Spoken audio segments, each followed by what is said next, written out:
You sit there, frozen, staring at the blank page, the dark screen, the idea that never leaves your head.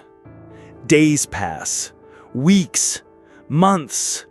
You wake up with the same weight in your chest, that sinking feeling, like life is moving on and you're being left behind. Something inside you wants to breathe, but it never sees the light. And still, you don't start. Because deep down, you want to start perfectly. You want the first step to already be a leap. You want your debut to be flawless, worthy of applause. You want the safety of knowing you won't fail. But here's the truth. That perfect moment will never come. That ideal scenario never existed. You're trapped, locked inside a cycle of unrealistic expectations, where every second of hesitation becomes another brick in the wall separating you from the life you say you want. Epictetus said, "It's not what happens to you that holds you back. It's your opinion about what happens. And your opinion about beginnings is what keeps you paralyzed. While you dream of the perfect moment, your life quietly dies in the silence of inaction." Perfection is a beautiful lie, a polished cage, built from fear, disguised as virtue. It doesn't scream at you. It doesn't push. It whispers, softly, with the voice of reason.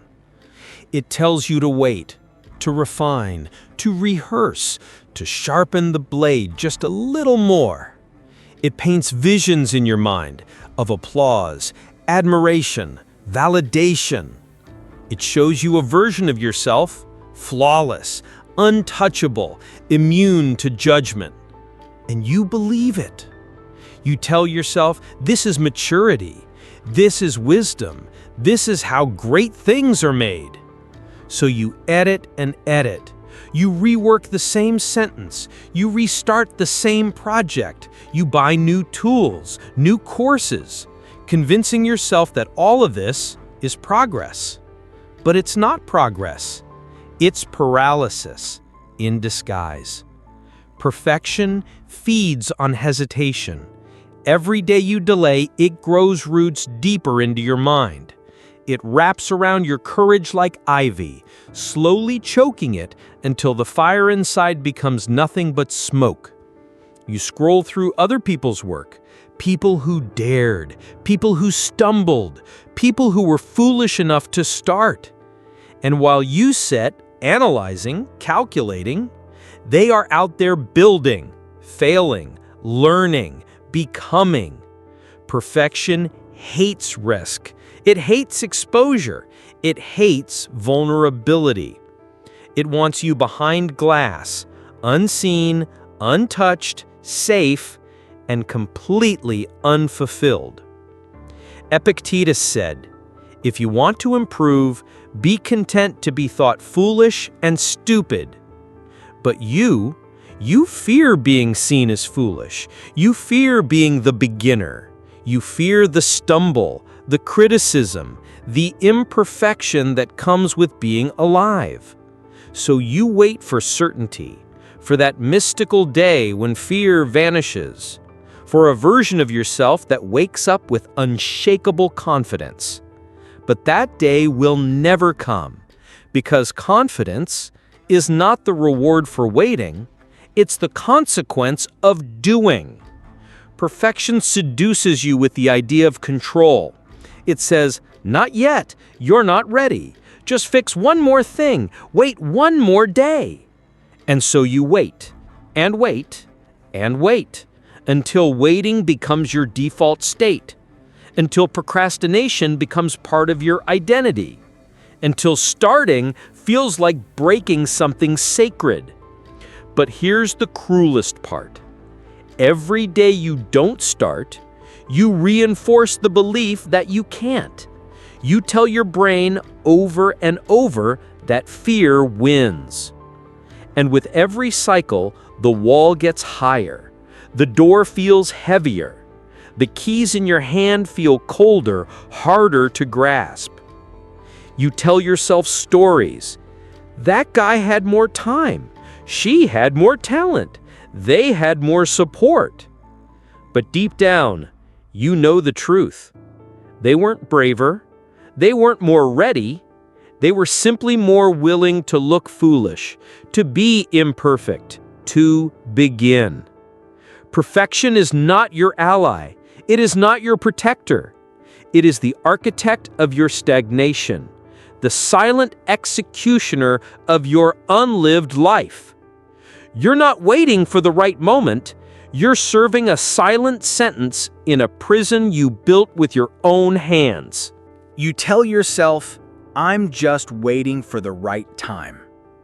It sounds harmless, logical, even responsible. But deep beneath this sentence lies a subtle form of self-betrayal. The right moment is a mirage, a shifting image on the horizon that moves farther every time you take a step toward it. You convince yourself that life will eventually offer a signal, a clear, cosmic, undeniable sign, that there will be a day when the noise will stop, the doubts will disappear, and everything inside you will align like the universe itself giving you permission to begin. But that day doesn't come, because life is not designed to clear the path for you. It's designed to test your willingness to walk, even when the path is hidden in fog. You wait for more time, but time never feels abundant. You wait for more clarity, but clarity only visits those who move through confusion. You wait for motivation, but motivation is the weakest of allies. It shows up after action, not before. You keep postponing, waiting for the anxiety to subside, for the schedule to open, for the fear to shrink. But here's the truth. Life won't pause for you. It won't rearrange itself to make your dream more convenient. It won't stop sending you distractions or guarantee that your first attempt will be met with approval. Epictetus said, "First say to yourself what you would be, and then do what you have to do." But you reverse the formula. You want the doing to feel safe first, before deciding who you are. You want evidence before commitment, guarantees before courage. But life doesn't work that way. It's a battlefield, not a rehearsal hall. You keep telling yourself, maybe next week, maybe after this project ends, maybe when I'm less tired, maybe when I feel more like myself. But every maybe is another stone added to the wall between you and your becoming. The illusion of the right moment is seductive because it gives you the illusion of control without the discomfort of action. You stay in planning mode, research mode, consumption mode, convincing yourself that you're being productive. But none of that is real movement. It's intellectual theater, emotional busy work, designed to keep you comfortably stuck. The right moment is now, in the middle of your doubt, in the chaos of your unfinished life, in the noise, in the mess, in the discomfort. It's not clean, it's not perfect, it's not painless, but it's real. The right moment is a myth, and every day you wait, you're choosing slow death over imperfect life. There's another reason you don't start, and it runs deeper than perfection, deeper than timing. It's fear, but not just fear of failure, fear of being seen. Starting means stepping into the light, revealing your work, your voice, your flaws, to eyes that may judge, to mouths that may mock, to minds that may misunderstand. Exposure feels like standing naked in the town square, No armor, no mask. Just you, and the risk of being torn apart. So, you stay hidden. You choose the safety of silence over the vulnerability of being known. You tell yourself, it's not ready. I just need more time. I'm being strategic. But what you're really saying is, I'm terrified of being ordinary. I'm terrified of trying and still not being enough. You scroll past others putting themselves out there, and part of you admires them, but another part resents their courage because it reminds you of your own hesitation. The fear of exposure is ancient. It's wired into your nervous system, a primal instinct to avoid exile, to avoid rejection from the tribe. Thousands of years ago, rejection meant death. Today, it just means someone might not like your video, or your writing, or your voice.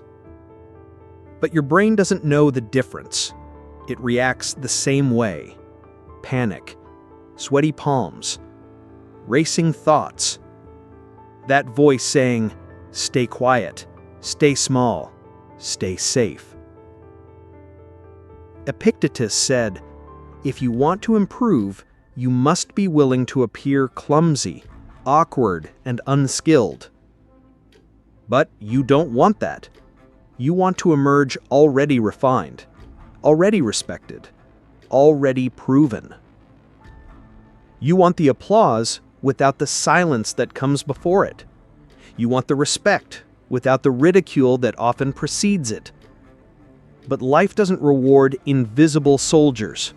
It rewards those who step into the arena, bruised, uncertain, shaking, but present.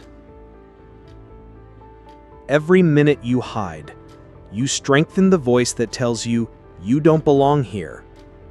And over time, that voice becomes your identity. You stop seeing yourself as someone with potential and start seeing yourself as someone who simply doesn't start. The fear of exposure doesn't go away. It waits at every new level, with every new project, every time you dare to speak, to create, to show yourself. But the difference between those who build and those who rot in silence is this. The builders feel the fear and walk anyway. The silent ones let fear dictate the story. You are not hiding to protect yourself. You are hiding to protect your ego, and your ego is the coffin where your potential goes to die. There is only one antidote to the paralysis you've built: action. Imperfect, clumsy, raw, but action. You won't think your way out of fear. You won't plan your way out of hesitation. You won't visualize your way out of self-doubt. You move or you decay. There's no middle ground. Every step you avoid, every draft you abandon, every idea you suffocate is a quiet vote for the version of you that never lives. Imperfect action is not a compromise. It's a declaration of war against the voice that says you're not ready, against the instinct that whispers, wait just a little longer. It's swinging the sword with trembling hands, knowing the blow won't be clean, but swinging anyway. It's releasing the arrow without knowing if it will hit the mark, because holding it back means never knowing at all. You want to wait until you're fearless, but fear is the soil where courage grows. You want certainty, but life was never built on guarantees. You want approval, but the world rarely applauds first drafts. Epictetus said, don't explain your philosophy, embody it. You keep explaining to yourself why you're not starting, why this isn't the right time, why you're being smart, being careful, being strategic.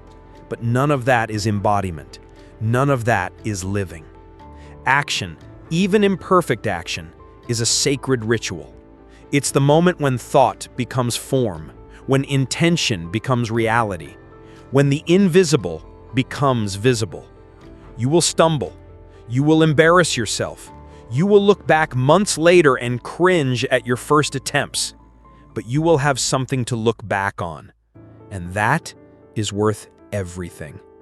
Every artist, every writer, every builder has a graveyard of imperfect beginnings. And that graveyard is where their strength was born. You want to skip that phase. You want the glory without the dirt under your nails. You want the crown without the blood. But there's no other way. You either start now with shaky steps, or you wait forever and become another man full of unbuilt temples, unwritten pages, unspoken truths. Perfection was never your path. Movement is. You think you have time. That's the biggest lie you tell yourself. You walk through your days as if life were an endless rehearsal, as if there will always be more mornings, more second chances, more tomorrows. But time is not infinite. Not for you, not for any man. Every day you spend waiting is a day you never get back. You treat time like a cheap resource. You waste it on distractions, on overthinking, on planning things you'll never execute. You scroll, you watch others live, you fill your hours with noise so you don't have to hear the ticking. But the clock doesn't care about your fears. It doesn't pause because you're anxious. It doesn't slow down because you're unsure. It moves, with or without you. Every second that passes is a second closer to the end. You want motivation? Look at your own mortality. There will come a day, sooner than you think, when you'll wake up for the last time, when you'll breathe and not know it's your final breath, when the projects you dreamed of will remain unfinished, when the words you wanted to say will die in your throat. The people you wanted to impact will never hear your voice. The legacy you fantasized about will exist only as fragments in your imagination. And no one will know, because you never started. Epictetus said, "You are a little soul carrying around a corpse." You dragging your body from day to day, postponing life, acting like you're immortal, when everything around you screams that you're not. The seasons change, the sun rises and falls, the earth keeps spinning, indifferent to your hesitation. You tell yourself, maybe next month, maybe after things calm down, maybe when I feel more ready. But life won't wait for your readiness. It won't rearrange itself to suit your emotional comfort. The death of time is not loud. It's silent. It's ordinary. It's you, going to bed one more night with nothing created, nothing risked, nothing lived. You won't notice the exact day when your window closes. It won't come with fanfare. It'll be gradual, a slow erosion, until one day you realize you've run out of later. You'll sit with the final, irreversible truth that the man you could have been died long before your body did, because he waited and waited and waited until there was no more waiting left to do. Your life is not paused. It's bleeding out, one quiet second at a time.